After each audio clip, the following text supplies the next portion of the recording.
አንድ ነገር ብቻ ልጨምር። ዲያቆን ቃሉት ያሰማልን እግዚአብሔር ይስጥልን። ምንድነው ዋናው ሀሳብ? ሄዶ የሚያስቀድስበት ገብቶ የሚያስቀድስበትና ቅዱስ ቁርባን መቀበል የማይችልበት ሁኔታ ላይ ካለ ነው። አሁን እንደዚህ ውስጥ ለገባ ሰው ነው። ከቅዱስ ቁርባን መሳተፍ ላልቻለ ግን ፍላጎቱ ኖሮት በአንዳንድ ሁኔታዎች የሚገጥሙ ሁኔታዎች ይኖሩ አይደለ? ከነዛ ሁኔታዎች አንጻር መቀበል ላልቻለ ከዛን በንጽጽር ያስቀምጣል። እንደ በምትለው ቃል ማለት ነው። እንደ የምትለው ኤግዛክት ተመሳሳይ ነው፣ አንድ ነው ለማለት አይደለም። ለምሳሌ ሚስት ለጌታ እንደምትገዛ ለባሏ ትገዛ ይላል። ባሏና ጌታ አንድ እያደረገ አይደለም። ልክ እንደዚሁ ይህም የተአምር ክፍል ስጋውና ደሙን ተአምሩን ከመስማት ጋር አንድ እያደረገ ሳይሆን ሄዶ ግን ደግሞ ከቅዱስ ቁርባን መሳተፍ ስላልቻለ ተአምሩን የሚሰማው ደግሞ እስከ መጨረሻው ጸንቶ ቅዳሴውን ጨርሶ ስለሆነ ምንም ከጌታ ስጋና ደም መሳተፍ ባልችል ግን ከቅዳሴ ከአምልኮቱ በረከትን ላግኝ ብሎ እስከ መጨረሻው የነበረ ሰው ያ ሰው ልክ የጌታን ስጋና ደም እንደተቀበለ ይሆንለታል ሲል ማነጻጸሪያ ነው። ከሚያገኘው በረከት አንጻር አነጻጽሮ አሳየን እንጂ የታምሩን መስማትና ስጋና ደሙን አንድ እያደረገ አይደለም። እንደምትለው አንድ ያልሆኑ ነገሮችን እንኳን አነጻጽራ ግን ደግሞ በሰውኛ ስትገልጽ ስላየን ማለት ነው። ልክ እንዴት ለጌታ እንደምትገዛ ለባሏ ትገዛ ብሎ ለጌታ እንደምትገዛ እንደዛው ነው ለባሏ የምትገዛው ማለት አይደለም። እንደዛ ማለት አይደለም። ለጌታ ስትገዛ አምላኬ ብላ ነው። ለባሏ ስትገዛ የፍቅር እና ባሌ ብቻ ብላ ነው እንጂ አምላኬ ብላ አይደለም። ግን ቃሉ እንደ የሚለው ስለሆነ አንድ ነው ብለን አንተረጉመውም። ልክ እንደዚሁ የታምረ ማርያምንም ሐሳብ በዛ መልኩ አንተረጉመውም። ይልቁኑ ስጋና ደሙን መቀበል ላልቻለ በተለያዩ ምክንያቶች የተለያዩ ጉዳዮች ገጥመውት ግን ደግሞ ሄዶ ተአምሩን የሰማ ቅዳሴውን ያስቀደሰ ለሱ እንደተቀበለ ይሆንለታል ተብሎ ተነገረለትና ከዛ አንጻር ነው። እህታለሁ ተመለሰልሽ እህታችን? አዎ በተወሰነ መልኩ ተመልሶልኛል። እግዚአብሔር አክብርልኝ፣ እግዚአብሔር ይስጥልኝ። አንድ ከጾም ጋር የተያዘ ሌላ ጥያቄ ነበር። ልቀጥል? ቀጥይ። እሺ። አይ ሰሞኑን ቲክቶክ ላይ እያየሁኝ ነበረ በጾም ዙሪያና የወይራ ፍሬና የወይራ ዘይት ኦሊቭ ኦይል የምንጠቀመው አለ አይደለ? እሺ። እሱ አይፈቀድም በጾም አሉና እኔ ደግሞ እንደማይፈቀድ አላቅም። እሱ ነው የምጠቀመው በብዛት ጨጓራዬንም ስለሚያመኝና እሱ ስለምንድን ነው የተከለከለው? አለ ወይ? ትክክል ነው ወይ? ያው ያሉት ነገር ማለት ነው። እኔ በበኩሌ ምንም የማውቀው ነገር የለም በዚህ ዙሪያ። የሰማችሁ የምታውቁ ካላችሁ መልሱላት፣ ካልሆነ ይህንን ከንስሐ አባትሽ ጋር ትነጋገሪያለሽ። ግን ለኔ እንደመረጃ ያክል ከምንድን ነው የሚሰራው ዘይቱ? የወይራ ፍሬ ነው ስሙ ራሱ የወይራ ፍሬ ነው። ኦሊቭ ይሄ ፒዛ ላይ ምናምን የሚገባው ነገር አለ አይደለ? የሆነ ቆራርጠው የሚያስገቡት ነገር። ከዛ ደግሞ እሱ በዘይት መልኩ አለ የወይራ ዘይት ተብሎ ታሽጎ ይሸጣል በጠርሙስ። ወይ ቪዲዮዎቹ ላይ አይፈቀድም የሚሉት ቪዲዮ ላይ ታግል አድርጋችሁና እዩት። አረ እኛ ራሱ ስንቴ ገድፈናል። እዮባ የወይራ ዘይት ጾም ቢኖረው ኬት ነው የሚመጣው? እኛ ራሱ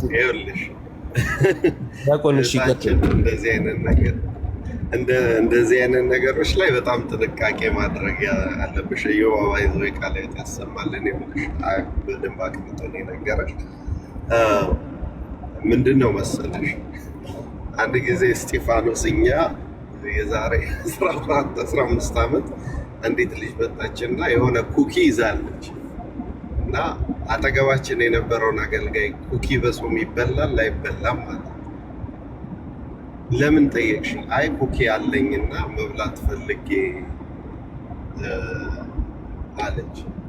ይጅና ካምፓኒውን ጠይቂው ከምን እንደተሰራ እኛ የምናውቀው ነገር የለም እንዳለ ሁሉ ብዙ ሰዎች የሚናገሩት መረጃ ሁሉ የቤተ ክርስቲያኒቱ ነው ብለሽ ለመስማት መጀመሪያ የነገሩሽን ሰዎች ማጣራት አለብሽ። ምክንያቱም ጾም ስትጾሚ አንቺ ሰዓቱ፣ ምግቡ፣ ቀኖና ጾሙ መጾም አለብሽ። ቤተክርስቲያን ያዘዘችው ጾም ነው። ከዛ በላይ ደግሞ አንቺ ስለ ክርስትናሽ ሰው ስለመሆንሽ ማረጋገጫ ነው። ከዛ በተረፈ ግን ጾም ስትጀምሩ እዚህ ውስጥ ያላችሁ በሙሉ በጠቅላላ መጀመሪያ ማን ነው የሚጾመው፣ ማን ነው የማይጾመው፣ ከዛ በኋላ ስንጾም ምንድን ነው የምናደርገው የሚለው ንስሐ አባት አንድ ሳምንት ሲቀረው ምን ሲለው ብትጠይቁ የቤተ ክርስቲያን ቀኖናዋ በሰውየው ወይ በልጅቱ ወይ በአንቺ ልክ ነው የሚሰራው። ስለዚህ አንቺ ጤነኛ ካልሆንሽ አባትሽን ስታናግራቸው እንዴት እንደምትጾሚ ይነግሩሻል ማለት ነው።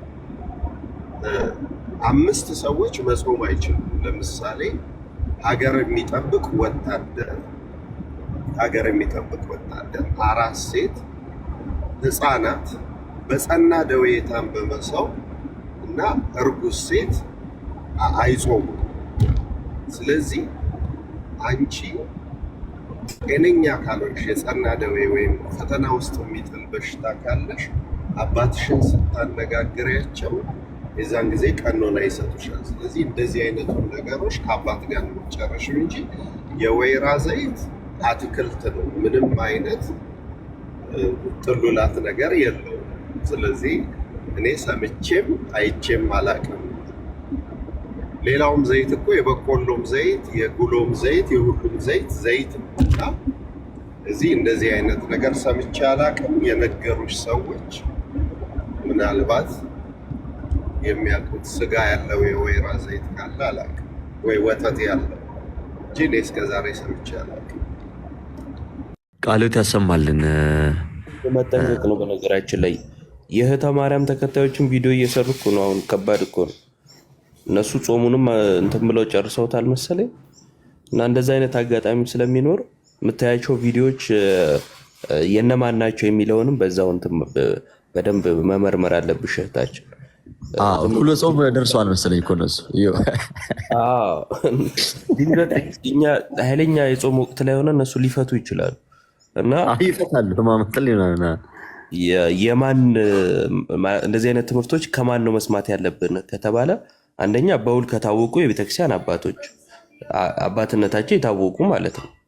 ወይንም ደግሞ ምናቃቸው በአንድም በሌላም ለምሳሌ በማህበረ ቅዱሳን ቲቪ፣ በኢኦቲሲ ቲቪ፣ በሌሎች የቤተክርስቲያን በመንፈሳዊ ላይ የሚሰሩ ቻናሎች እንዲሁም በየራሳቸው ያሉ ግን የቤተክርስቲያን ካህናት አባቶች የሆኑ እንደዚህ የሚያስተምሩ አሉ። እነሱ የሚለቋቸው ሲሆኑ እነሱን እንከታተላለን። ግን ዝም ብሎ ቲክቶክ ላይ እየተቆራረጥ ምናምን የሚመጡ እንትኖች ምንጫቸው ማይታወቃሉ አንዳንዱ እና እሷን ትንሽ ጥንቃቄ እናድርግ ለማለት ነው። ቃሎት ያሰማችሁላችሁ ነው። በዚህ አሜኒ ንስሐ አባት አለሽ እንዴ? ንስሐ አባት አለኝ። እንደነዚህ አይነት እንትኖች ሲመጡ ንስሐ አባትሽ ጋር ቪዲዮች ስታይ እና የሚያጠራጥርሽ እንደዚህ አይነት ነገሮች ሲኖሩ ምን ታደርጊያለሽ? አባቴ እንደዚህ ነገር ይፈቀዳል ወይ እንደዚህ ነገር ይቻላል እያልሽ እሳቸውን ብትጠይቂያቸው በጣም ላንቺ በጣም ቀላል ነው። በቅርብም ስለምታገኛቸው ማለት ነው። እና እንደነዚህ አይነት ነገር የለም። ቃሎት ያሰማልን። ዮባም ዲያቆንም ብለዋል። ተመልሶልሻል ግን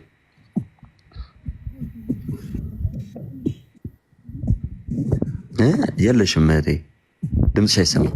አይሰማም? አሁን መጣሽ። ይሰማል? አሁን መጥተሻል። እሺ ይቅርታ፣ አንድ መልእክት ላስተላልፍ። ማለት ኮሜንትም ላይ እያየሁኝ ነበረ። እኔ ኦልሞስት 10 ዓመት ሊሆነኝ ነው ከእስልምና ከመጣሁኝ። እኔ አሁን ማለት እንትን ነው ጥያቄ የሚጠይቁ ሰዎችን የኛው ልጆች በጣም ያሸማቅቃሉ። እያየሁኝ ነው አሁን ራሱ እና አሜን ሻይ ታያቸው ታች ጋር የሚጽፉትን ነገር እንደዚህ ተመሳስለው እየመጡ እንትን የሚሉ ስላሉ አንቺ አልኩሽኝ እኮ ጥያቄ ካለብሽ ስለፈለግሽው ነገር ልትጠይቂ ትችያለሽ። ምክንያቱም እዚህ ጋር የመጣሽው ጥያቄ ስለፈጠረብሽ ነው። ጥያቄ ደግሞ መመለስ አለበት። ምንም አይነት ጉዳይ ይሁን ጥያቄ ካለብሽ መተሽ ይኸው ድጋሚ ደግሞ እንትን ልናርግልሽ ደግመሽ መተሽ መጠየቅ ትችያለሽ። እዚህ ጋር የሚጻፈውን ነገር ታዩ ስለፈለግሽው ነገር እሺ። እና አንዳንድ ሰዎች በክርስቲያን ፕሮፋይል እያደረጉ ተመሳስለው ገብተው የማሸማቀቅ አውቀው አንቺን የመስደብ ምናምን ነገር ሊያደርጉ ይችላሉ። እዚህ ጋር የምታያቸው ነገሮች ወይም እዚህ ጋር ግን አይደለም። እሺ አሜን። እዚህ ጋር እየጻፉ ያሉት ክርስቲያን ናቸው ብለን ልንደመደም አንችልም። ስለዚህ አንቺ ምን አድርጊ መሰለሽ፣ ጥያቄ ካለሽ የትኛውም ነገር ይሁን እሺ፣ እየመጣሽ ልትጠይቂ ትችያለሽ። ምንም አላጠፋሽ። እንደውም ብዙዎች እንዲማሩበት አደረግሽ። እንደውም የብዙዎች ጥያቄም ከሆነ እንዲነሳ አደረግሽ። እንደውም ብዙዎች ትምህርት እንዲያገኙ አደረግሽ። እሺ ምንም እንዳትሸማቀቂ። ደግሞ ጥሩ ነገር ነው ያደረግሽው። ሁልጊዜም ተከታታይ ጥያቄም ካለሽ በውስጥም ኢቨን በውስጥም ጽፊልን ትችያለሽ። እኔም ፎሎ አድርጌሻለሁ፣ ዮባም ፎሎ ያደርግሻል፣ ሁሉም ያደርጉሻል። እንደዛ አድርጊ አሜን። እሺ እግዚአብሔር ያክብርልኝ። በጣም አመሰግናለሁ። እሺ እህታችን። እሺ እናንተ ሰዎች ወንድማችን ቴዲ እንኳን ደህና መጣ። ጥያቄ አለ የምለ ኮመንት ላይ ጽፋል መሰለኝና እሺ እንኳን ደህና ቆያችሁኝ። እንደምን አደራችሁ ሁላችሁም። እየዋ ዲያቆን ሕዝቅያስ ባሮኬን የዋዴ በጣም ወደው እንደሚሆንና የዋዴንም እዚህ በአጋጣሚ ስላገኘሁት በጣም ደስ ብሎኛል። ለመጀመሪያ ጊዜ ነውና ስለምወደው እና ጥያቄ ምንድነው እንትን በአዲስ ኪዳን ነቢያት አለ ወይ የሚል ጥያቄ ነው ያለኝ እና አንድ አባት ምናልባት መኖሩን አለመኖሩን አላውቅምና ከአዲስ ኪዳን ጌታችን መድኃኒታችን ኢየሱስ ክርስቶስ ከተወለደ ከ400 ዓመት በፊት ነበረ ነቢያት የነበሩት እና ከዛ በኋላ ነቢይ የሚባል ነገር የለም ብለው አንድ አባት ሲያስተምሩ ሰምቼ ነው እና አለ የለም ነው እና የለም ከሆነ ደግሞ በሐዋርያት ስራ ላይ 1 2 3 ቦታዎች ላይ የሐዋርያት ስራ ምዕራፍ 13 11 እና ምዕራፍ 15 ላይ አንዳንድ ስለ ነቢያት የተገለጹ ነገሮች አሉ። ለምሳሌ ይሁዳና ሲላስም ዳግም ነቢያት ነበሩና ወንድሞችንም በብዙ ቃል መክረው አጸኗቸው የሚላለ። በዛም ወራት ነቢያት ከኢየሩሳሌም ወደ አንጾኪያ ወረዱ እና ሌሎችም እንደዚህ አይነት መሰል እንትኖች አሉ ሐዋርያት ስራ ላይ ማለት ነው።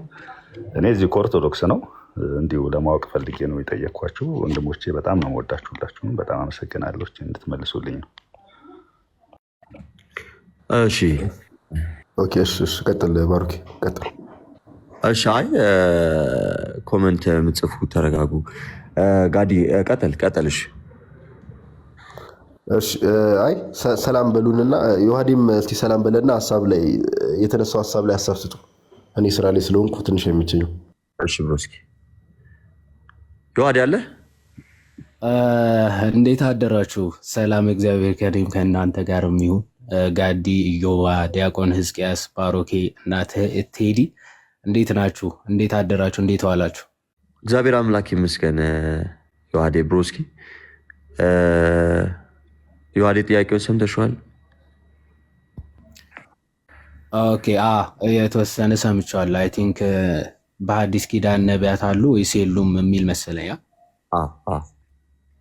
ኦኬ የተወሰነ እንትን ለማለት ያክል ነብይ የሚለው ኮንሴፕት ከምን አንጻር ነው የምንመለከተው? አሁን በብሉይ ኪዳን በሐዲስ ኪዳንም ነቢያት ተብለው በመጽሐፍ ቅዱስ የተጠሩ አለ። አበይትና ንዑሳን ነቢያት ተብለው የሚጠሩ 4 ታላላቅ ወይም አበይት ነቢያት የሚባሉ ኢሳያስ፣ ሕዝቅኤል፣ ዳንኤል፣ ኤርሚያስን ከዛ ደግሞ 12ቱ ንዑሳን ወይም ደግሞ ታናናሽ ነቢያት የሚባሉ አሉ። እነዚህ ነቢያት የተባሉበት ምክንያት ከምን አንጻር ነው? የያዙት ኮንተንት ወይም ደግሞ ይዞታቸው ትንቢታዊ ስለሆነ ስለሚመጣው ስለ ነገረ ክርስቶስ የሚናገሩ ስለሆኑ ይዘታቸው የትንቢት መጻሕፍት ተብለው ይታወቃሉ። እነዛ ቅዱሳን ሰዎችም ነቢያት ተብለው ይጠራሉ፣ በተለየ መልኩ ማለት ነው። ነገረ ክርስቶስን ወደፊት የሚሆነውን ነገር አስቀድመው ስለሚናገሩ ነቢያት ተብለው ይጠራሉ። ከዛ ደግሞ የወደፊት ያለውን የማወቅ ጸጋ ያላቸው ደግሞ እንደ ነቢያት ተብለው የማይታወቁ ግን የሀብተ ትንቢት ያላቸው ደግሞ አሉ። ለምሳሌ አብርሃምን እንመልከት። ነቢይ ስለሆነ ተብሎ መጽሐፍ ቅዱስ ተነግሮለታል አለ። አብርሃም ነቢይ ነው ተብሎ ይሄ ነገረ ክርስቶስን የሚናገር ወይም ወደፊት ከሚናገሩ ነቢያት ተብለው አይመደብም። ግን ሀብተ ትንቢት አለው ወይም ደግሞ ወደፊት የሚመጣውን ነገር የማወቅ ጸጋ አለው። ከዛ አንጻር ከሆነ ነቢያት ተብለው የሚታወቁ በዘመናችንም ሊኖሩ ይችላሉ። ነገር ግን ኤክስፕሊሲትሊ ነቢያት ግን ወይም ደግሞ ይሄ የነቢይነት ጸጋ ወይም ደግሞ ወደፊት ስለሚካሄደው ነገር የማወቅና ያለማወቅ ጉዳይ ሳይሆን ስለ ክርስቶስ መናገር እስከ ማን ድረስ ነው የሚለው እስከ ዮሐንስ ድረስ መጽሐፍ ቅዱስም ሲናገር ማቴዎስ ወንጌል ምዕራፍ 11 ከቁጥር 13 ላይ ነቢያት ሁሉና ሕጉ እስከ ዮሐንስ ድረስ ትንቢት ተናገሩ ይላል።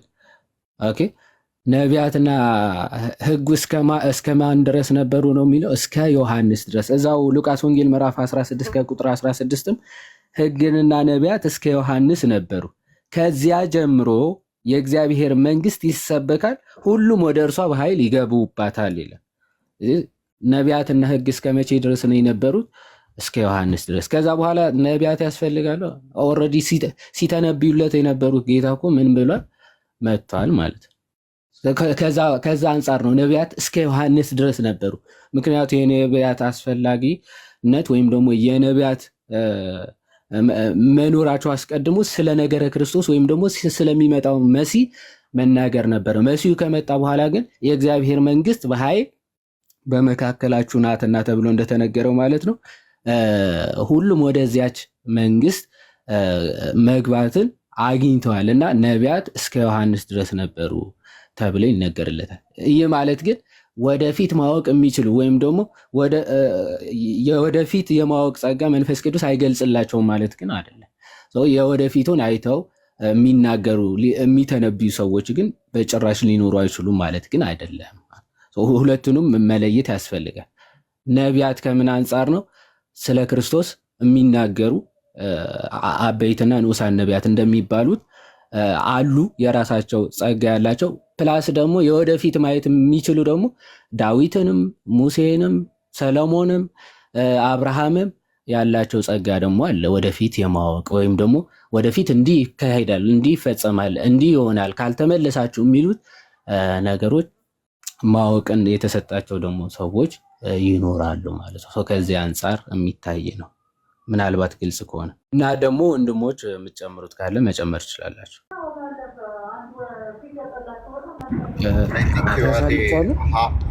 ሐዋርያት 13:1 ነው ምናምን በአንጾኪያ ወዳለች ቤተክርስቲያን ወረዱ የሚለውን እሱ ጋር ያለውን ልዩነት ታብራራለህ?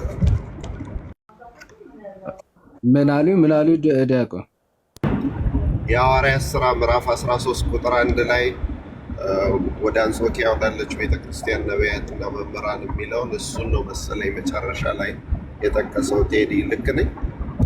አዎ ልክ ነህ ዲያቆን እስኪያስ።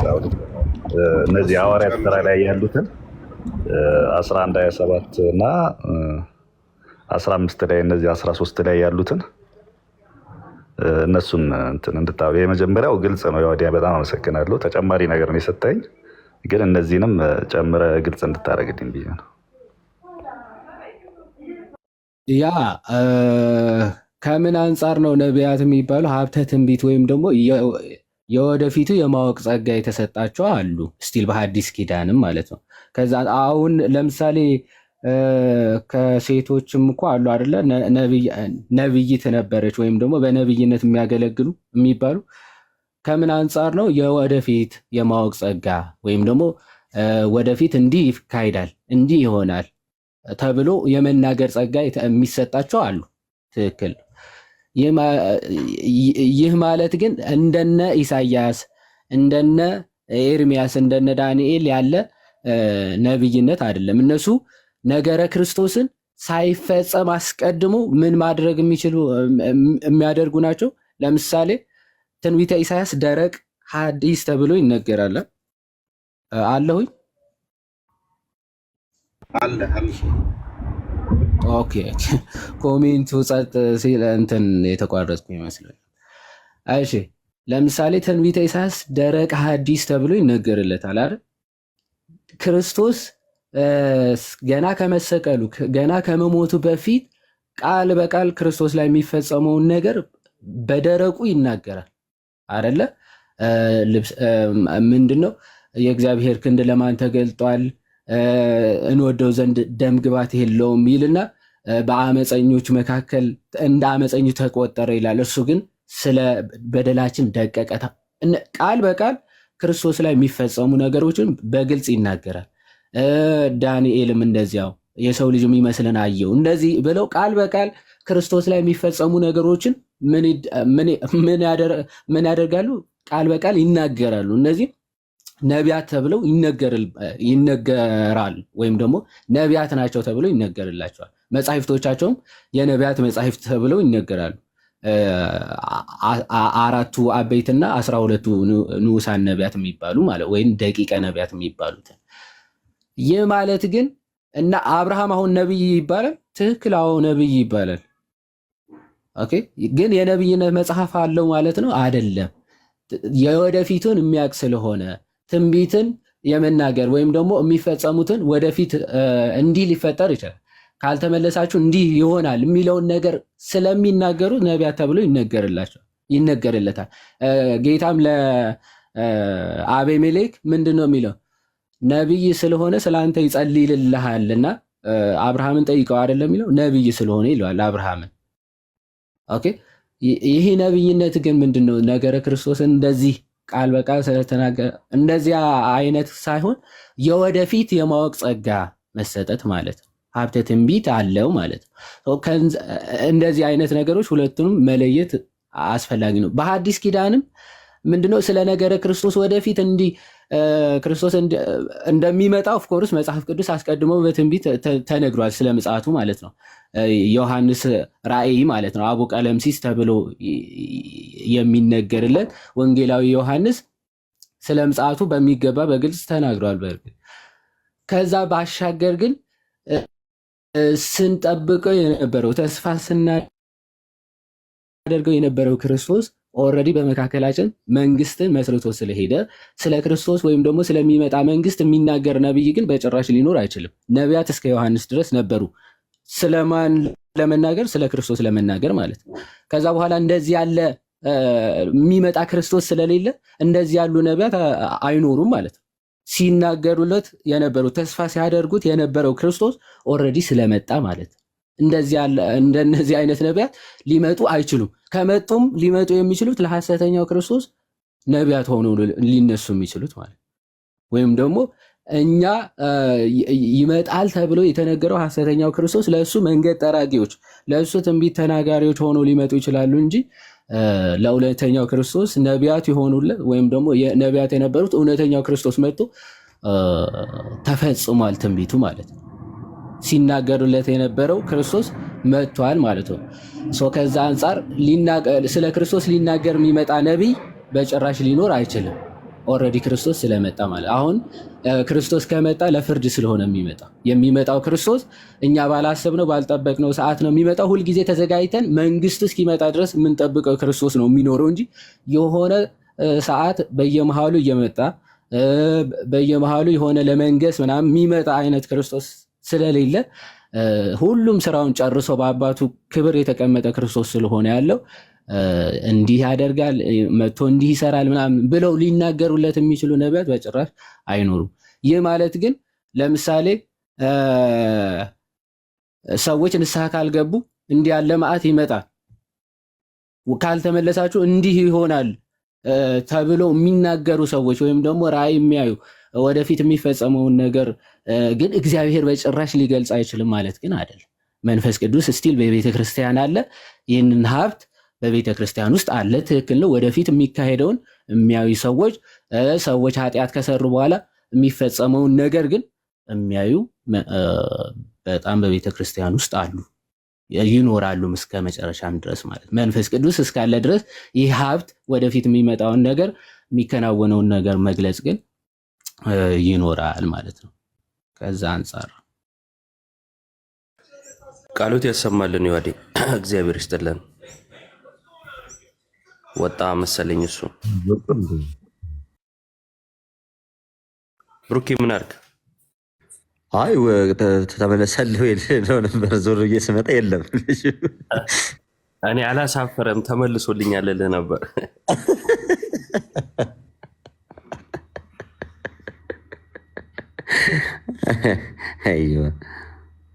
ያው በነገራችን ላይ በሐዋርያት ስራ ላይ የምንመለከታቸው ነገሮች ቤተክርስቲያን እየሰፋች በሄደች ሰዓት ያሉ ነገሮች ናቸው እና ቤተክርስቲያንን በየሄዱበት ሐዋርያቱ እያሰፉ ክርስቲያኖችን እያስተማሩ አህዛብን ወደ ክርስትና እያመጡ የነበረበት ወቅት ነበረ። አሁን ቤተክርስቲያን ተሰርታ አልቃ ከዛ በኋላ ባሉ መሰረቶች ላይ የምንጸናበት ነው እና ዮሐዴ እንዳለው አዲስ መሰረት ስለማይታነጽ ትንቢት አሁን ይሄ ልክ እንደዚህ ይሆናል የሚል ሃይማኖትን ወይም ደግሞ ነገረ ክርስቶስን የሚተነብዩ አያስፈልጉ። ቤተክርስቲያን ተመስርታለች።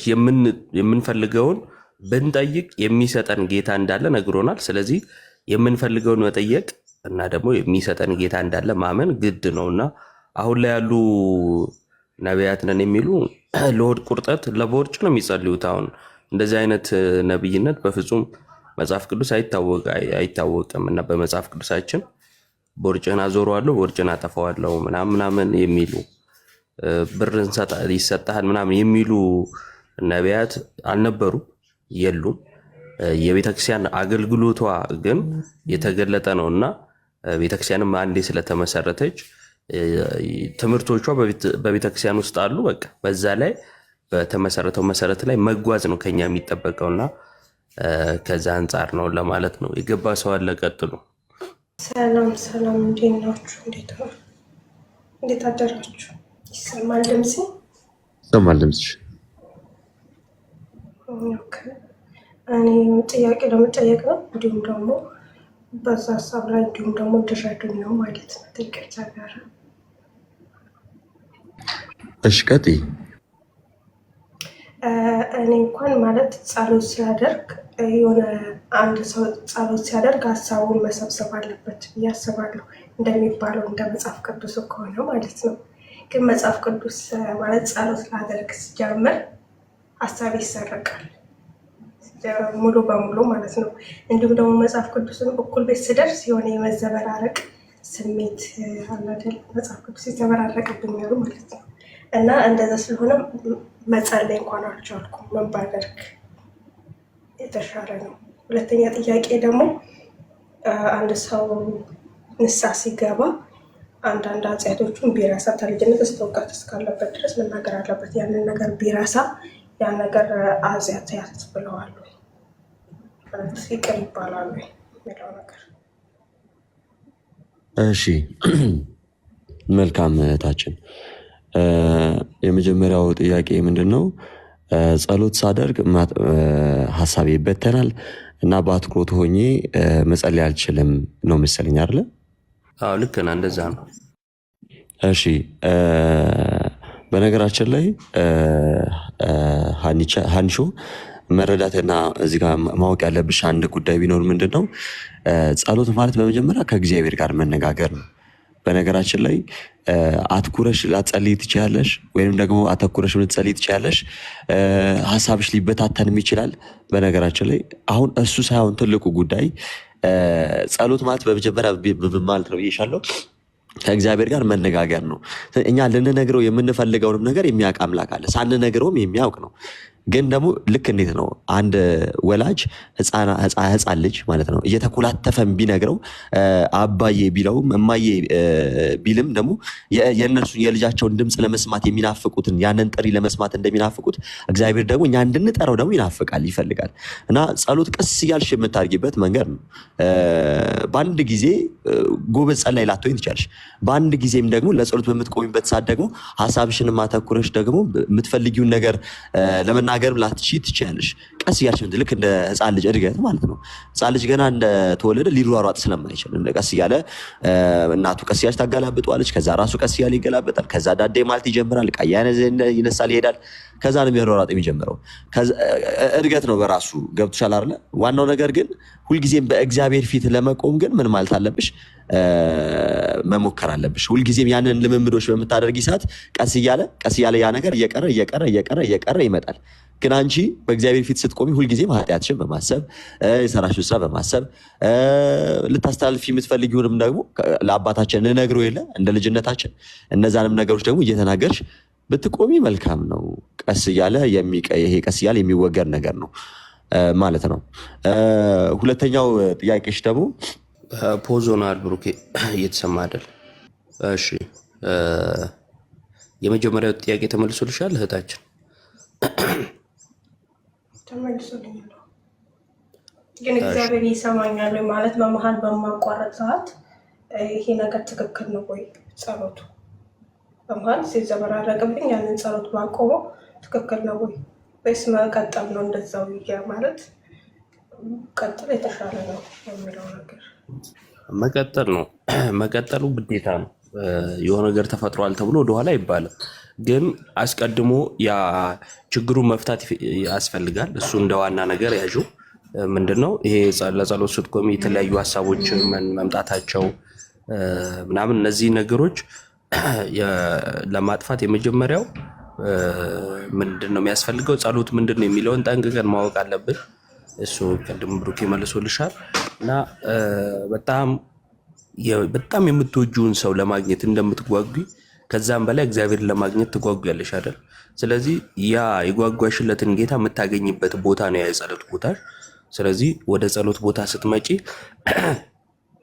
በጣም የጓጓሽለትን ነገር ልታገኝ እንደሆነ ለውስጥሽ ከነገርሽው ሌሎች ሀሳቦች የመምጣት እድላቸው እንትን እያለ ይሄዳል፣ እየቀነሰ ይሄዳል ማለት ነው። ከዛን ምንም ቢፈጠር ግን በጸሎት መበርታት ያስፈልጋል። ወደኋላ አለመመለስ፣ ሁሌ መጸለይ። ከዛን እግዚአብሔር ደግሞ ያግዝሻል፣ እየተስተካከሉ ይሄዳሉ። መነሳሳትሽ ለጸሎት እንትን ማለትሽ መቀነስ የለበትም ማለት ነው። ሁለተኛው ግን ከንስሐ አባት ጋር የሚያልቅ ጉዳይ ነው። እንደዛ ነው የማስበው። ዮባ ቃለ ሕይወት ያሰማልን እህታችን። አይ ቲንክ ዮባ አንድ ቪዲዮ ሰርቷል በዚህ ጉዳይ ይመስለኛል። እሱ ቪዲዮ አድራሻው ብታውቁት ጥሩ ነው። በተጨማሪ ልነግርሽ የምችለው ጸሎትና መድገም፣ አሁን ለምሳሌ በመጽሐፍ የተጻፈ ከሆነ ደግመሽ ማለት እያቃተሽ፣ መጀመሪያ ጸሎት ማለት ሰውና እግዚአብሔር የሚያደርገው ግንኙነት። ስለዚህ በእግዚአብሔር ፊት ስትቆሚ መጀመሪያች ማድረግ ያለብሽ ልቦናሽ እንዲሰበሰብልሽ፣ ምን እንዲልልሽ፣ መጽሐፍ ከመክፈትሽ በፊት በእግዚአብሔር ፊት ለምን እንደቆምሽ ዓላማሽን አስበሽ እግዚአብሔርን በአንድ አባታችን ሆይ ወይንም ደግሞ በሆነ ነገር በሆነ በምትወጂው የመጽሐፍ ቅዱስ ቃል በሆነ ነገር እግዚአብሔርን ማውራት ጀምሪ። ምን ከመክፈትሽ በፊት መጽሐፍ ከመክፈትሽ በፊት በመጽሐፍ የምትጸልይ ከሆነ የመጀመሪያ ነገር መሆን ያለብሽ ምን እንደምትጸልይ፣ ለምን እንደምትጸልይ የጸሎትን ሕይወት በቅርብ ካሉ ወንድሞች ወይም ከአባቶች ጋር መማር አለብሽ። ከዛ በኋላ ሀሳብሽ እንዲሰበሰብ ግን መጀመሪያ ሁል ጊዜ ማንም ሰው ተነስቶ ካልጋሽ ስትነሽ በስመ አብ ወመንፈስ ቅዱስ አሐዱ አምላክ ተነስተሽ ጸሎት ወደምታደርጊበት ሕሊናሽን ወደምትሰበስቢበት ስፍራ ጋር ስትደርሽ መጽሐፉን ከመግለጥሽ በፊት እግዚአብሔር ወይ ስምህን ጠርቼ አመስግኜ እንድወጣ ፈቃዴ ይሁን የሆነ ነገር ስትይ ያኔ ሰውነትሽ መረጋጋት ምን ማለት ይጀምራል። እንደተነሳሽ ግን ወደ መጽሐፉ ከመጣሽ እሱ ትንሽ ሊከብድሽ ይችላል። በተለይ ጀማሪ ከሆንሽ በመጽሐፍ መጸለይ ምን ማለትና ቀስ ብለሽ አንዳንዷን ነገር እንዴት እንደሚጸለይ እንኳን ከሚያውቁ ሰዎች በደንብ አድርገሽ መረዳት አለብሽ፣ በምን ሰዓት መጸለይ እንዳለብሽ። ከዛ በተጨማሪ ሁለተኛው ጥያቄ የጠየቅሽው ይህንን ከንስሐ አባትሽ ጋር ጨርሽው። ንስሐ ስትገቢ ግን ማሰብ ያለብሽ እግዚአብሔር እንደ ስንዴ ለቃሚ ቁጭ ብሎ ኃጢአትን አይቆጥርም። ካህኑ ጋር የምትሄጂው አቅምሽን እግዚአብሔር የረዳሽን አይምሮሽ የቻለውን ያህል አስታውሰሽ። ለዛ ነው የመዳን ሰዓት አሁን ነው፣ የመዳን ቀን ዛሬ ነው፣ የመዳን ሰዓት አሁን ነው የሚባለው። ቶሎ ቶሎ ንስሐ መግባት፣ ወደ እግዚአብሔር መመለስ። ለዚህ ነው ጥቅሙ። የበደለውን በደል እያጠራቀመ ይህ በ10 ዓመት የገባውን ረስቼዋለሁ። ብዙ ጊዜ ኃጢአት ስንሰራ አይረሳም እና ግን ይህንን ከአባቶችሽ ጋር ጨረሽ ማለት ነው። የርስት ቃሉት ያሰማልን በጣም አመሰግናለሁ። ያቆዩ እና ሀኒቾ በአንድ ጊዜ ብዙ እንትን ላትጸልይ ትችያለሽ። ቀስ በቀስ ለምሳሌ አባታችን እያልሽ ቀስ እያልሽ ወደ መዝሙረ ዳዊት ቀስ እያልሽ እያደግሽ ነው የምትመጪው። ውዳሴ ማርያም እንዲህ እያልሽ ነው እያደግሽ ቀስ እያልሽ የምትመጪው። እና በአንድ ጊዜም ትላትይ ትችላለሽ። የማታስታውሹ ኃጢአት ካለ አሁን ስትጠይቂኝ በምን አስታወሹ? ምን መሰለሽ እኔት ማስታወስና አለማስታወስና መደበቅ ይለያያሉ። ከደበቅሽው ስህተት ነው። ኃጢአትሽን ደብቀሽ ሳትናገሪ እንደው ምን ይሉኛል ምናምን በማለት ብትፈርተሽ የምትደብቂ ከሆነ እሱ በራሱ ስህተት ነው። ግን የማታስታውሺው ከሆነ ምንም ማድረግ አይችልም ነው። የሰራሻቸው እንዳለ አስታውስሻል፣ ያስታውስሻቸውን ተናግረሻል። ለተናገርሻቸው ደግሞ ነገር ደግሞ ይቅርታን ደግሞ ታገኛለሽ ማለት ነው። እና እንደዛ አድርጊ እንደተባለው ንስሐ። እንደዚህ አይነት ጥያቄዎች ሲኖሩሽ ንስሐ አባት ቢኖሩሽ መልካም ነው። ንስሐ አባት ያዢ እና ለአባትሽ እንደዚህ እያልሽ ብትነግሪያቸው ጥሩ ይሆናል ማለት ነው። እና ስለመጣሽ እናመሰግናለን ሀኒ፣ በርቺ። አመሰግናለሁ። እሺ የመሲሁ ልጅ ሰላም ይሁን ለሁላችሁ። ሰላም ክርስቶስ ይብዛላችሁ። ሰላም ብያለሁ። ስላስገባችሁኝ አመሰግናለሁ። ጥያቄ መጠየቅ እችላለሁ? ትችላለሽ፣ ቀጥይ።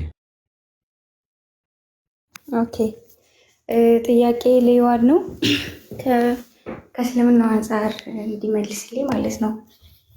ሃይማኖተ አበው ላይ ገጽ 88 ላይ ዘአትናቴዎስ ከ87 ጀምሮ በመጨረሻ አካባቢ የስሉስ ቅዱስ የሚሆኑ ሶስት አካላት የሚለውን ከአካላት አንጻር አካላት አለው እግዚአብሔር አካላት አለው ከሚለው ጋር የተያያዘ እዚህ ጋር ዘአትናቴዎስ ላይ ያስቀምጠዋልና ሙስሊሞችም ደግሞ ወሃቢያዎች አካላት አለው ብለው አምላካቸውን ያምናሉና ይህንን ይጠቅሱታል።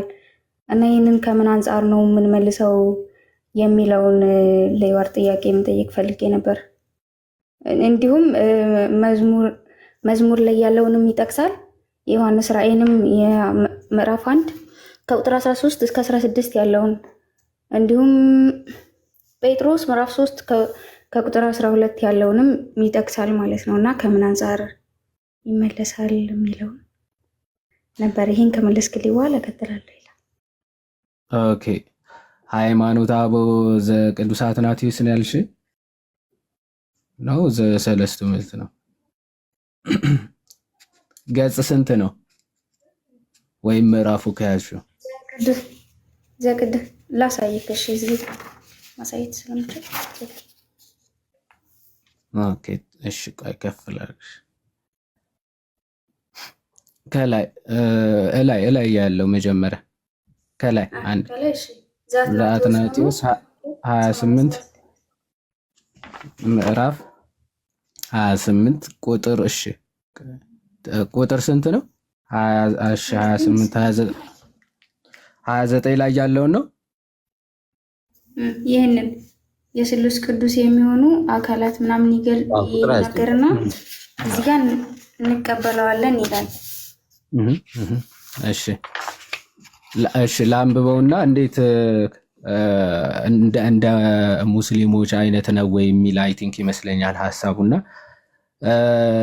የስሉስ ቅዱስ የሚሆኑ ሶስት አካላት፣ ሶስት ገጻት፣ ሶስት መልክዓት እንዳሉት ስለ መለኮት የተነገረውን ሁሉ እናምናለን። በከበሩ በሶስቱ ምዕት መጻሕፍት እንደተነገረ ስለ እነርሱ የተነገረውን እውነት ነው። መርምሮ ማወቅ ግን አይቻልም፣ እናምንበታለን እንጂ። ለእግዚአብሔር ዓይን፣ ጆሮ፣ እጅ፣ እግር እንዳለው የተነገረው ሁሉ ስለ እግዚአብሔር በከበሩ መጻሕፍት የተጻፈው ሁሉ የታመነ የተረዳ ነው። የተነገርነው ሁሉ ለእግዚአብሔር አለው፣ ነገር ግን አይመረመርም፣ አይታወቅም ይላል መጽሐፍ ቅዱስ ይጠቅሳል።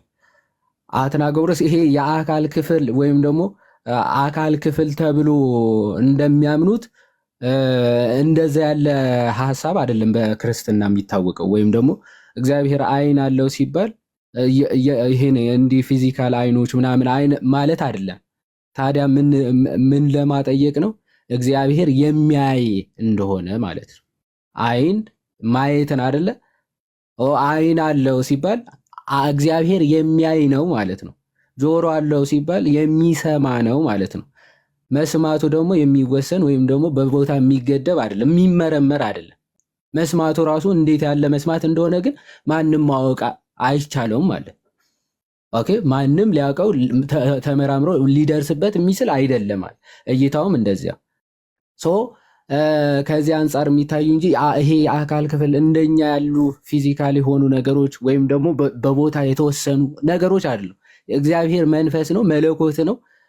ረቂቅ የሆነ አካላት አሉ። ኦፍኮርስ አብ፣ ወልድ፣ መንፈስ ቅዱስ አካል ወይም ደግሞ እኔነት አላቸው። አብ ወልድ አይደለም፣ ወልድ ደግሞ አብ አይደለም፣ ወልድ መንፈስ ቅዱስ አይደለም። በአካል የተለያዩ ናቸው፣ ሶስት አካላት ብለን ስለምናምን ማለት ነው።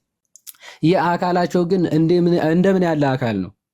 የሚታወቅ ነው? የሚመረመረው? ልታውቀው አትችልም። ምክንያቱ አብ በሁሉም ቦታ የሞላ ነው። ወልድም ሳይከፈል ሳይነጠል በሁሉም ቦታ የሞላ ነው። መንፈስ ቅዱስም እንደዚያው ማለት ነው። ኦኬ በአካል አብ፣ ወልድ፣ መንፈስ ቅዱስ ሶስት አካላት ናቸው።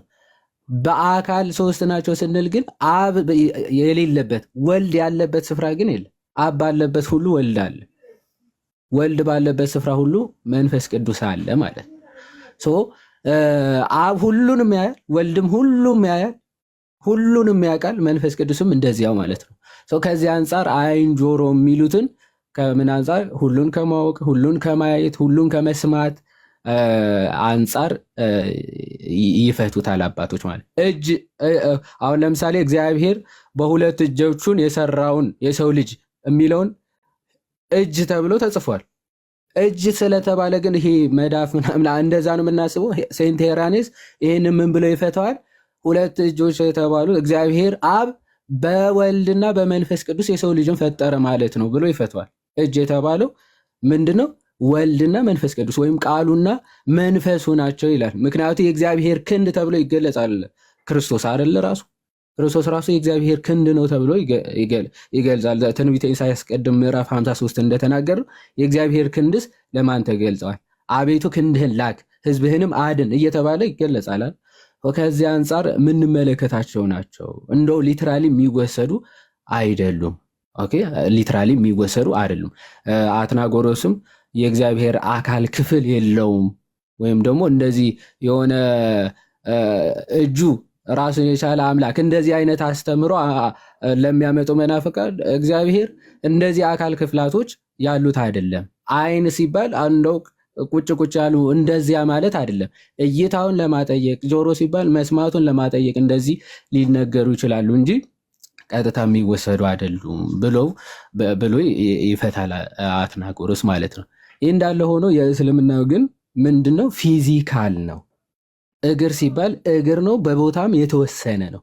እጅ ሲባል እጅ ነው፣ በቦታም የተወሰነ ነው። ከዚህ እስከዚህ የሚባል ስፍራ ራሱ አኮፓይ የሚያደርግ አካል ነው። ለምሳሌ አላህ ራሱ ከአርሽ በላይ ነው። ኦኬ ከአርሽ በላይ ነው ከተባለ ከዛ በታች የለም ማለት ነው። ከአርሽ በታች አለ የለም፣ ሊኖር አይችልም። ስለዚህ በቦታ ሊሚት የሚደረግ ከሆነ ቦታ ይይዛል ማለት ነው።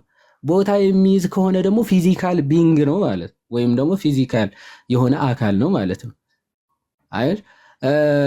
አሁን ለምሳሌ ሌሊት ዲሰንድ ያደርጋል ይላል። ሌሊት ከአርሹ በላይ ወደ ታችኛው ሰማይ ድረስ እንግዲህ 7 ሰማያት አሉ ተብሎ ይታመናል።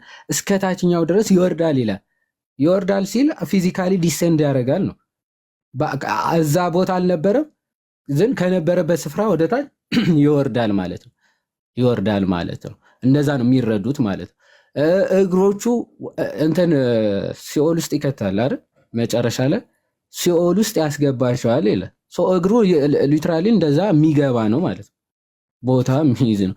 ሁለተኛ መጨረሻ ላይ እግሩን ይገልጥና ያሳያቸዋል ይላል። ለዛ እግሩም ይሰግዱለታል አይደለም የሚለው የሙስሊሞቹ እግር አለው። ያም እግር ልብስ የሚሸፈን ነው። ልብሱ ሲገለጥ እግሩ ይታያል። ዘንድ ለዛ እግር ይሰግዳሉ። እንደዚህ አይነት ፊዚካል የሆኑ ነገሮች ናቸው። ፊዚካል የሆኑ ነገሮች ናቸው። እግዚአብሔር ግን ፊዚካል ነው አይደለም። ዮሐንስ ወንጌል ምዕራፍ 4 ከቁጥር 20 እግዚአብሔር መንፈስ ነው የሚሰግድለትም በመንፈስና በእውነት ነው። እግዚአብሔር በሰማይም በምድርም የመላው እኔ ነኝ ይላል አይደል? በሰማይም በምድርም የሞላው እኔ ነኝ። እግዚአብሔር እዚህ ያለ እዛ የለም የሚባልለት አምላክ አይደለም። በዓለም ውስጥ መልቶ በዓለም አፍአ ውስጥም ያለ ነው እግዚአብሔር። ኦኬ ዓለም ውስጥም በዓለም ውጭም የመላ ነው። ስፍራ የማይገድቡት ጌታ ነው እግዚአብሔር ስንል ማለት ነው። ከአእምሮ ከመመርመር በላይ ነው የኛ አምላክ። የእስልምናው ግን በዓለም ውስጥ ያለ ነው። በዓለም ውስጥ ብቻ ሳይሆን የሆኑ ስፍራዎች ደግሞ የሌለባቸው ስፍራዎች አሉ። አሁን ለምሳሌ ሽንት ቤት ምናምን አይገባም። ባልና ሚስት አልጋ ላይ ሲሆኑ አላህ ማየት አያይም ይባል፣ ማየት አይችልም፣ ያፈራል ምናምን ይመስለኛል አይ ቲንክ። እና እንደዚህ አይነት ነገሮች አሉ። ግብረ ስጋ ግንኙነት ሲያደርጉ አያያቸውም። ለምን እንደማያቸው እንደዚህ ሽንት ቤት ምናምን ደግሞ ለምን በቃ የሆነ ፊዚካል የሆነ አካል መሆን በዚህ መረዳት ይችላል። አሁን እግዚአብሔር ሽንት ቤት ምናምን ሲገባ የሚቆሽሽ አይነት የሚመስላቸው ፀሐይ አሁን ሽንት ቤት ውስጥ እንደ መግባት ማለት ፀሐይ ብርሃኗ ብታስገባ እንደው ፀሐይን ያቆሽሻታል፣ ብርሃኗን ያሳድፈዋል፣ ያጨልመዋል። እንደዛ እግዚአብሔር ከፀሐይ ራሱ የእነሱ አምላክ ከፀሐይ ራሱ ያነሰ ማንነት ያለው ምናምን ነው እና እንደዚህ አይነት ስፍራዎች አይገኙም ምናምን። ኤኒዌይስ እነዚህ ሁሉ ነገሮች አሉ።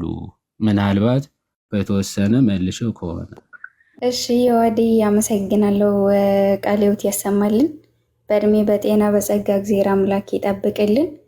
አመሰግናለሁ። እሺ ቅድም ለሆነ ልጅ ስትመልስለት ነበር፣ በተለይ ስለ ነቢያቶች ማለት ነው እና እዚህ ሃይማኖት ስርዓት የሚለው ላይ ራሱ አብርሃም ከ16ቱ ነቢያት ውስጥ ይመደባል እና ሁሉም ለምሳሌ አሁን የሙስሊሞቹ አለ አደም ራሱ ጀምሮ ከአደም ጀምሮ ሁሉም ነቢያቶች ናቸው ብለው ያምናሉ እና አብርሃምም ነብይ ነው ብለው ይናገራሉ። ይህስ ከምን አንጻር ነው የሚነገረው?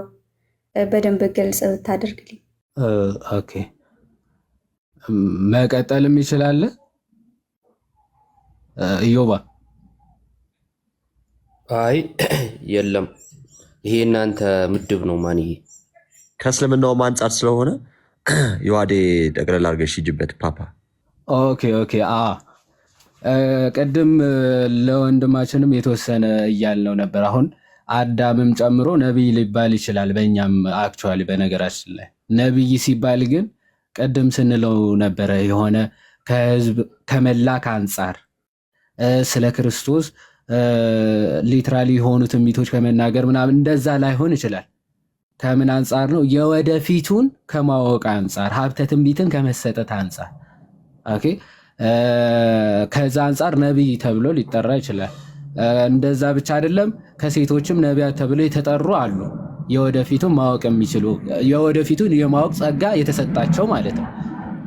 ጸጋ ልዩ ልዩ ስለሆነ ማለት ነው። የመንፈስ ቅዱስ ስጦታ ልዩ ልዩ ስለሆነ ማለት ነው። የወደፊቱ የማወቅ ጸጋ አሁን ለምሳሌ በለዓም የተናገረውን እንዲፈጸምለት እግዚአብሔር ጸጋ ሰጥቶታል፣ ሀብቱን ሰጥቶታል ማለት ነው። ልክ እንደዚያ የወደፊቱን የማወቅ አዳም እንደዚህ አይነት ጸጋዎች ከመሰጠቱ አንጻር እንደዛ ተብሎ ሊነገርለት ይችላል።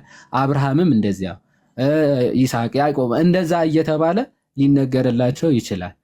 ነቢያት የሚባሉት በእኛ ግን ነቢይ የሚለውን ማዕረግ የሚሰጣቸው ግን ከምን አንጻር ነው ተብለው ሲጠሩ ነገረ ክርስቶስን ወይም የክርስቶስን መምጣት በምልአት በስፋት የተናገሩትን ነው ነቢያት ተብለው የሚጠሩ። ኦኬ የሚመጣውን መሲሁን የሚሰብኩ ወይም ደግሞ ስለ መሲሁ የተናገሩትን ማለት ግልጽ እንደዛ ተብለው ነቢያት ኦፊሻሊ ነቢይ ተብሎ በመጠሪያ ደረጃ የሚጠሩ ማለት ነው። አብርሃም ነቢይ ይባላል የወደፊቱን የማወቅ ጸጋ ስለተሰጠው። መዝሙረኛው ቅዱስ ዳዊት አሁን ከተሰጡት ሀብታት መካከል 7 ሀብታት አሉ። ሀብተ ትንቢት አንዱ ነው። ሀብተ በገና፣ ሀብተ ትንቢት፣ ሀብተ ንግስና እየተባለ ሀብተ መዊ እየተባሉ ይጠራሉ። ከነዛ መካከል ሀብተ ትንቢት አንዱ ነው። ትንቢትን የመናገር የወደፊትን የማወቅ ጸጋ ማለት ነው። ከዛ አንጻር እንደዛ ተብሎ ይነገራሉ። በእስልምናው ግን ነቢይ ሲባል ሊትራሊ መጽሐፍ የተሰጠው ማለት ነው። 124,000 ነቢያት አሉ። እነዛ ሁሉ መጽሐፍት ተሰጥቷቸዋል ማለት ወደሆነ ህዝብ ተልከዋል ማለት ነው። እንደዛ ነው ሀሳባቸው። ቁርአኑ የሚናገረው እንደዛ ነው ማለት ነው። ትንቢት ወይም ደግሞ ይሄ መጽሐፍትን የተሰጣቸው የሆነ መልእክት የተጻፈ መጽሐፍ ወይ ከሰማይ ወርዶላቸው ለአንዳንዶቹ እንደዛ የሚረዱት ለአሁን ለምሳሌ ለሙሴ መጽሐፍ ራሱ ጽፎ አላህ ምናምን ሰጥቶታል የሚል አስተምሮ ነው ያላቸው። ሌሎቹም እንደዚያ ማለት ነው መጽሐፍ የተሰጣቸው ነቢያት ሲልካቸው በቋንቋቸው ከዛ ደግሞ የተጻፈ መጽሐፍ ሰጥቶ ማለት ነው። ከክርስትና ጋርም ወይም ደግሞ ከቀደሙት መለኮታዊ ነቢያት ወይ በእግዚአብሔር ከተላኩ ነቢያት የሚለዩበት ዋና ምክንያት እግዚአብሔር ኮሚኒቲውን ነው መጀመሪያ፣ ከዛ ለኮሚኒቲውን ነው ሰው የሚልከው። በቁርአኑ በእስልምናው ግን መጽሐፍ ልኮ ነው ከዛ ሰዎቹ የሚያመጣውና እንደዚህ አይነት እምነት በቀደሙት ነቢያት አይታወቅም። ኦኬ መጀመሪያ መጽሐፍ ዝም ብሎ በጥራዝ መልክ ወርዶ ከዛ በዛ ጥራዝ መሰረት ሰው እንዲመራ አይደለም እግዚአብሔር።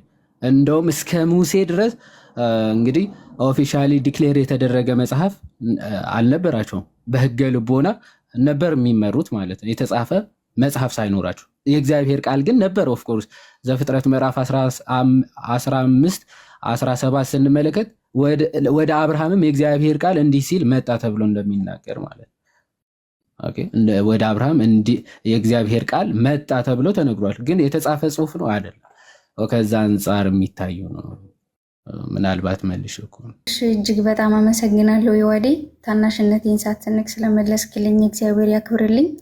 በእድሜ በጤና በጸጋ እግዚአብሔር አምላክ ይጠብቅ፣ የአገልግሎት ዘመንህን ይባርክልህ። ሁላችሁም እዚህ የምታገለግሉ ወንድሞች እግዚአብሔር አምላክ ረጅም እድሜ ከሙሉ ጤንነት ጋር ያድላችሁ። ማምላክ ወላዲተ አምላክ ቅድስት ድንግል ማርያም ጥላ ከለላ ጋሻ መከታ ዋስ ጠበቃ ትሆናችሁ፣ ቅፍ ድግፍ ሽፍነት አድርጋችሁ በእድሜ በጤና በጸጋ ተጠብቃችሁ ከዚህም በላይ የምታገለግሉበትን ረጅምን እድሜ ከሙሉ ጤንነት ጋር ትስጣችሁ። ከኔ እድሜም ቀንሶ ቢሆን ለእናንተ እድሜ ጤና ይስጥልኝ። አገልግሎታችሁን እግዚአብሔር አምላክ ይባርክላችሁ፣ አንደበታችሁን ያጣፍጥላችሁ።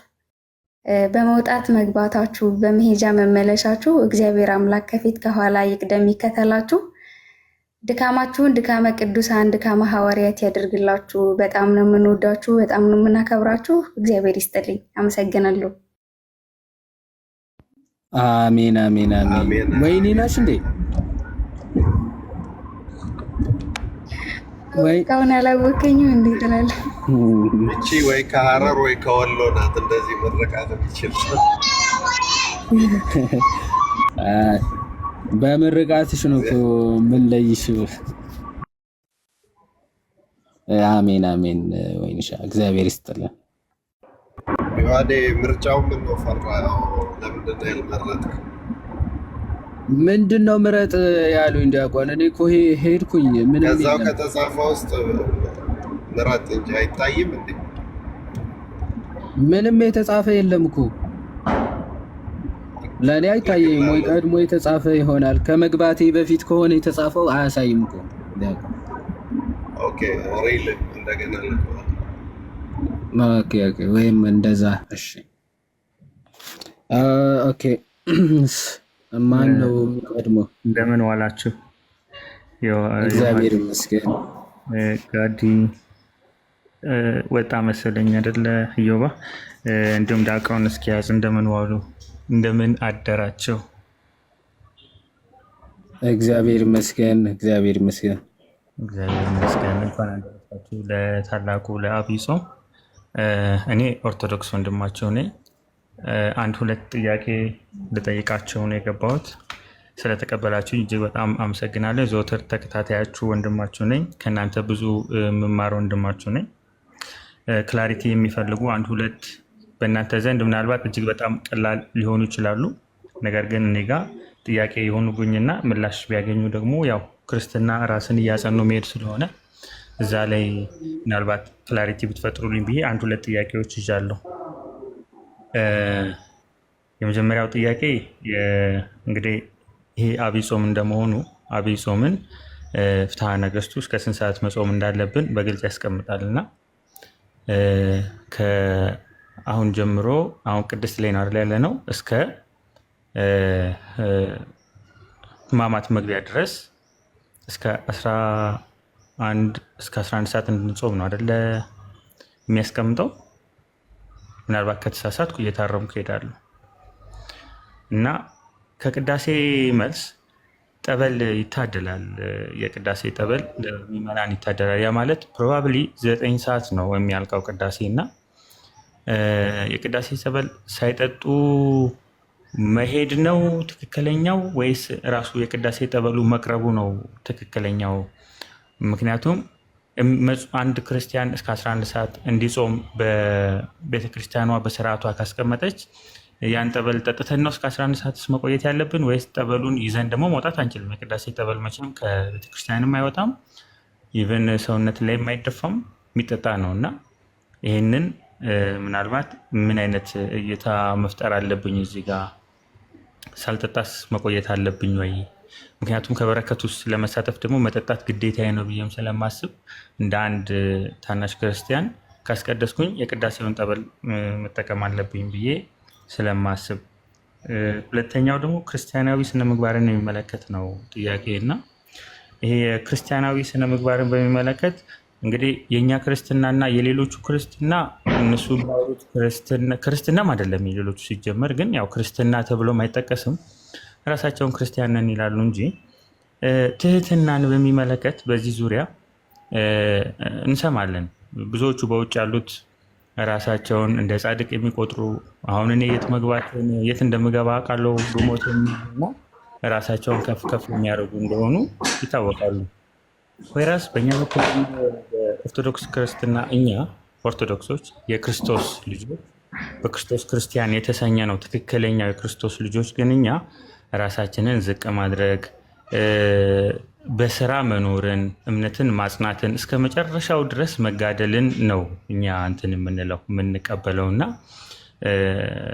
በንግግሬው ስህተት ካለ እንግዲህ እግዚአብሔር ይቅር ይበለኝ፣ እናንተም ታርሙኛላችሁ ወንድሞቼ። እና በዚህ ዙሪያ ላይ አንድ ክርስቲያን አሁን እኛ ከአምላክ ጋር ከጌታችን ጋር ከመቤታችን ጋር ከቅዱሳን መላእክቱ ጋር ከሰማዕታቱ ጋር ከሁሉም ጋር ነው ያለ ነው። በቃ የኛ ኔትወርክ የኛ ሲስተም ውስጥ እነዚህ አካላት አሉ።